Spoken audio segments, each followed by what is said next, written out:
Andy Dunne, a super performance here by Ireland today. It ended 65 to Ireland. A really brilliant start to the Autumn International Series. Absolutely, Aisling. Yeah, Ireland very much worth the win. I think certainly in the first half, it's as good a technical and a tactical half that we've had in recent memory. Certainly rolling on from the superb performance we had against England in the spring. I don't think we could take anything away from that Irish side in that first half. The game certainly got messy. There was a little bit of rain at half time. Ball got a little greasier, and top players are going to be accustomed to handling a greasy ball, but it did slow down the overall tempo. And then around 55-60 minutes, the entire subs bench got brought on.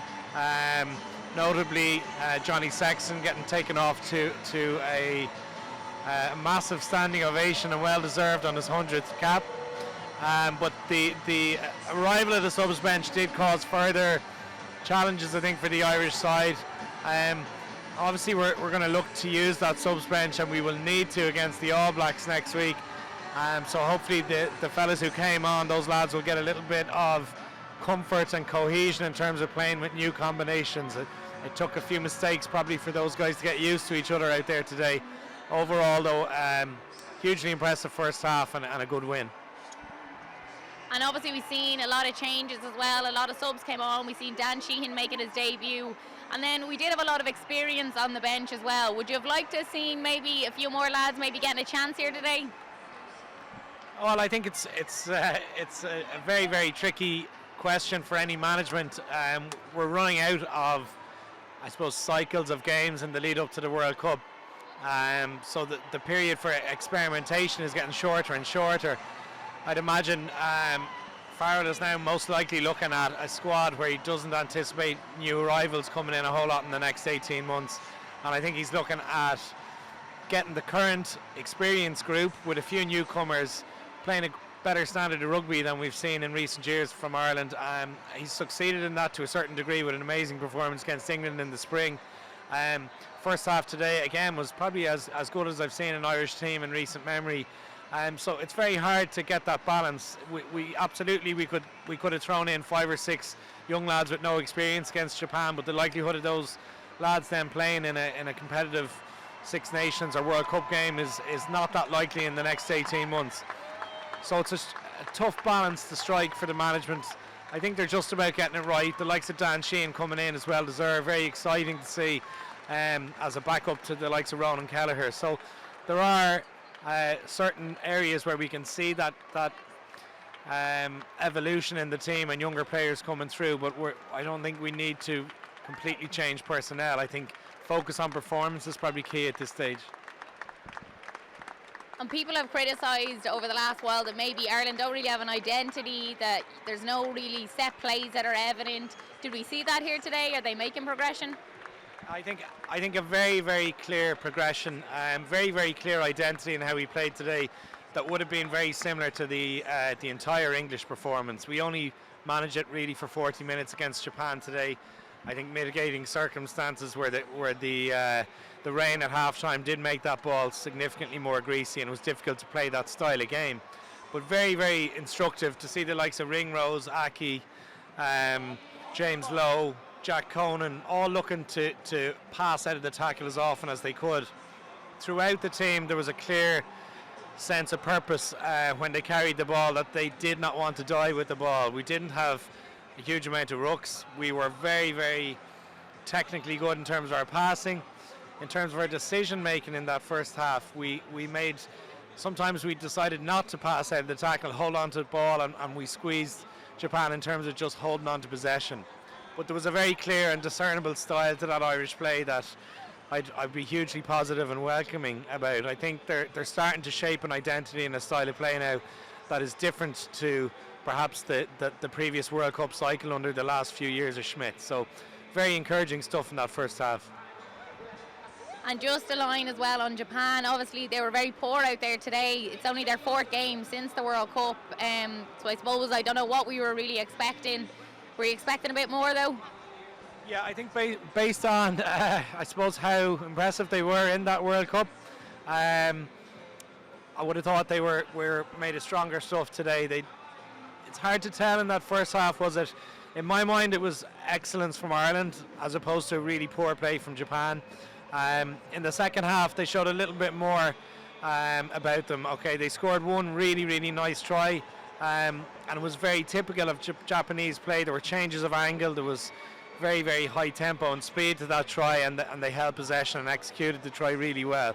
They just weren't able to hold possession today much. Overall, they look like a team that is very much in transition now, in between World Cup cycles. Perhaps the likes of Jamie Joseph, their coach, is afforded that. He's given a bit of leeway. I think he certainly has credit in the bank from their previous World Cup performance at home in Japan, and certainly a team that's in transition with only 4 games since the last World Cup. They look ring rusty, they look off the pace, they don't look physical, but they still have moments and glimpses of that skill and speed that they showed in the last World Cup. And we'll have to speak about Johnny Sexton. What a day here from. It was really, really special. He got his 15th try on his 100 cap. There was a standing ovation here at the Vivo Stadium. It was just brilliant to see, and what a game he had. I think he stopped some of the criticism we've been hearing over the last while. Yeah, I think it was Johnny Sexton in a way at his understated best. I think what he did today was he was I suppose he was a conduit for everyone else to shine. He used other players around him really well. Something that I saw today that I really enjoyed about his game was that he varied his play hugely. He varied his attacking kicks. He'd crossfield kicks, grubber kicks. When play became slow and the ball became a bit stale, he launched a couple of high balls in the air, and I think Hugo Keenan won and contested between himself and Andrew Conway. We regained possession even on those high kicks. But he also added variation in his passing game. He was a threat in attack. I said on air during the game, I think if I was the All Blacks coaches watching that game today, I wouldn't be sure what to expect from Johnny Sexton next week. It was very unpredictable, and that, with a player of his experience, that's a dangerous combination. To show a level of unpredictability, creativity and variation in his game like he did today at 100 caps is something that has to be applauded. I think the crowd really gave him his dues. The team surrounded him for his try, which was a lovely moment to see, and then viewers on TV or listeners on radio wouldn't have probably seen how everybody stayed in the stadium late on to see his aftermatch interview, and he got quite emotional during that. So fantastic career to date, a super performance, an understated performance today, but a very performance really grounded in leadership and how to be a good midfield player and involve people around him. So yeah, all around pretty impressive. On the All Blacks, it's going to be a different animal next week here again at the Viva Stadium. We're both here again. How do you think that Ireland are going to fare against them? It's really going to be a different type of game. Based on that first half performance, I think it should be quite a contest. I think no doubt we would have to say the All Blacks are favourites going into next week. But what I've seen today is I alluded to it about Johnny Sexton there. There was variation in our play. Not only did we play at times with high tempo and really good decision making, technical execution of our passing game, having width in our game was really good, but when we chose to in that first half, we stuck it up the jumper, we drove off line-outs a couple of times, and execution of those tighter type of plays were really impressive as well. And if we can execute against the All Blacks in terms of a wide, fast game and have a good physical and strong in-close type of game, they're the type of team that you can't really be weak on one side. So if we showed and demonstrated clearly today that we're strong in terms of playing with speed, in terms of execution with the ball going wide, but also playing tighter rugby, that is something that augurs well for next week. I think it's going to be closer than people think.